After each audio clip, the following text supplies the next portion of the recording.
Baik, di sini saya akan menjelaskan materi pastel analysis. Pastel analysis ini adalah kerangka kerja yang digunakan untuk menganalisis faktor-faktor politik, ekonomi, sosial, teknologi, lingkungan, dan hukum yang dapat mempengaruhi perusahaan atau proyek-proyek. Poin pertama, politik. Politik ini seperti dukungan pemerintah dan juga perubahan kebijakan. Lalu kedua, itu ekonomi.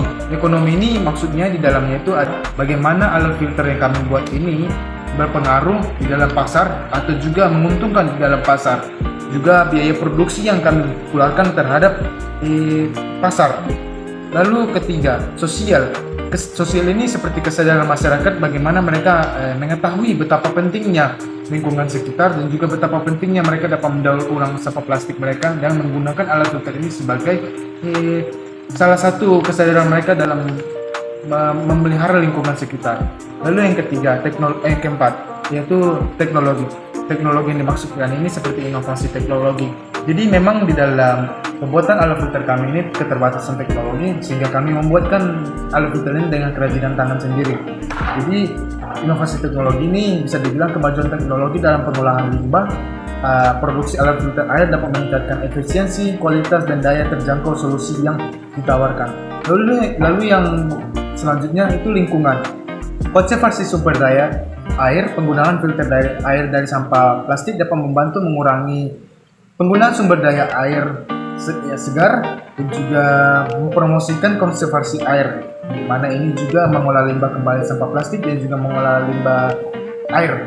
Lalu materi yang selanjutnya, penjelasan yang selanjutnya itu hukum.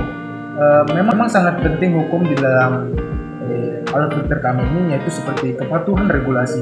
Maksudnya ini menggunakan filter air dari sampah plastik ini dapat mendukung kepatuhan terhadap regulasi lingkungan terkait pengolahan limbah plastik dan perlindungan sumber daya air.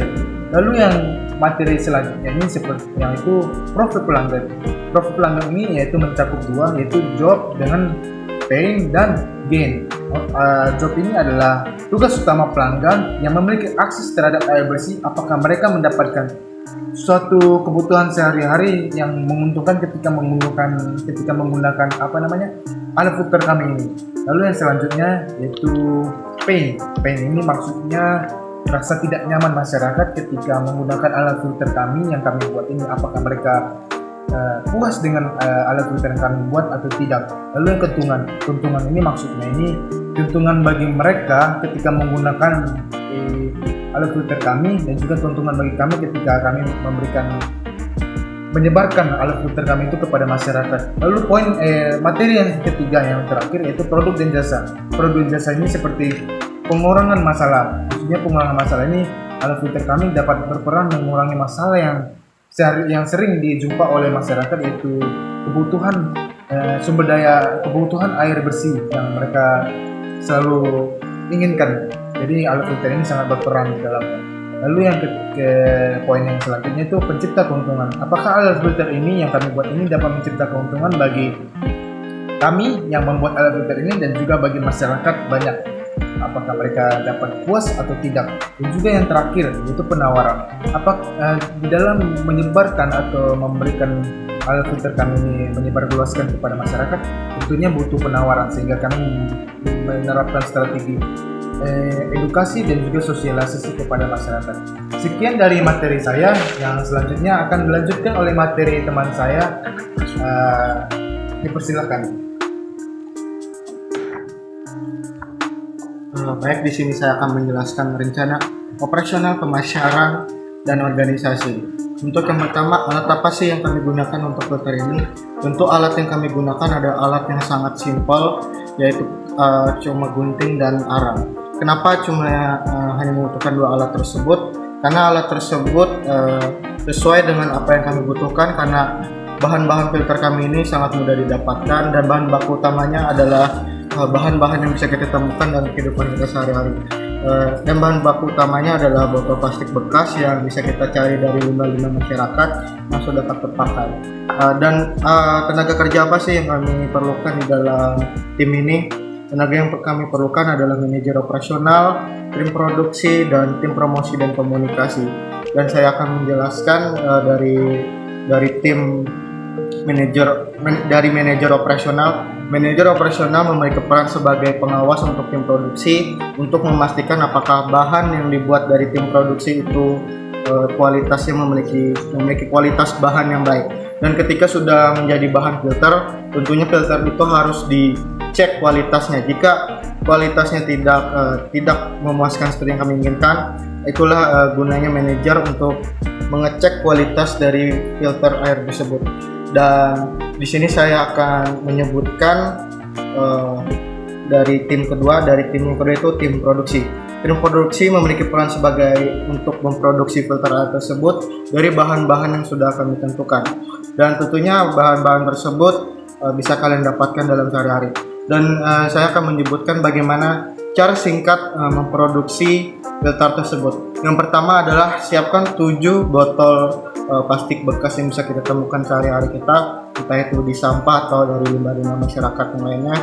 Masing-masing dari botol tersebut kita potong bagian bawahnya agar kita bisa memasukkan pasir, arang, spons, kapas, kerikil, semuanya bisa kita masukkan dan ditumpuk menjadi satu. Dan dari lapisan paling atas adalah lapisan pasir, kerikil, arang, spons, dan kapas.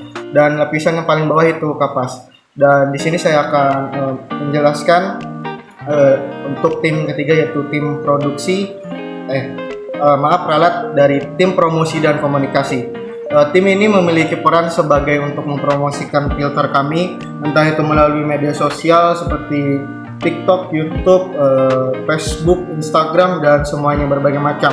Dan mereka memiliki peran sebagai untuk promosi filter kami dan memiliki sebuah perencanaan bagaimana filter kami ini bisa menjadi filter yang dapat dikenal masyarakat secara luas. Dan untuk strategi marketing kami, di sini kami akan melancarkan edukasi kepada masyarakat, terutama masyarakat yang hidup dekat pada Sungai Kahayan yang memiliki mata pencaharian di Sungai Kahayan, karena mereka adalah target pasar kami. Di situ kami akan melancarkan strategi marketing kami. Di situ kami akan melancarkan edukasi kami, bagaimana cara mendapatkan air bersih menggunakan filter. Tentu saja filter yang bisa kita buat dengan menggunakan bahan-bahan yang bisa kita temukan sehari-hari. Dan untuk organisasi tim kami itu sudah saya sebutkan tadi, ada manajer operasional, tim produksi, dan tim promosi dan komunikasi. Dan itu penjelasan dari saya, dan mohon maaf jika ada kata yang saya sebutkan. Dan di sini akan dilanjutkan oleh teman saya. Silakan.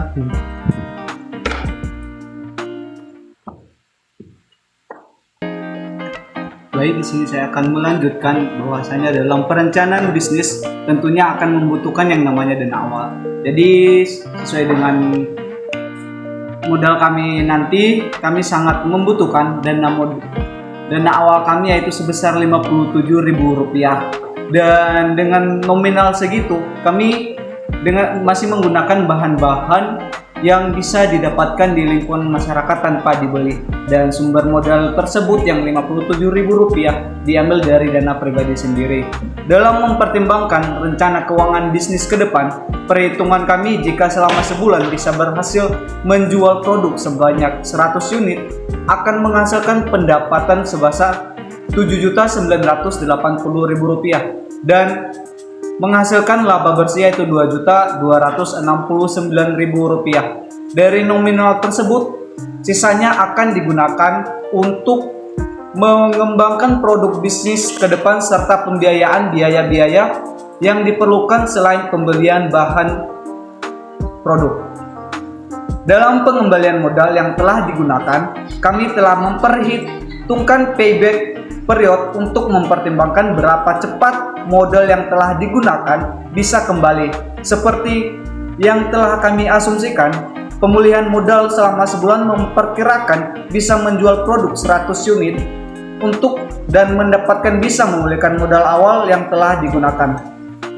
Baik, demikian presentasi dari kami kelompok Iseki. Sekian dan terima kasih.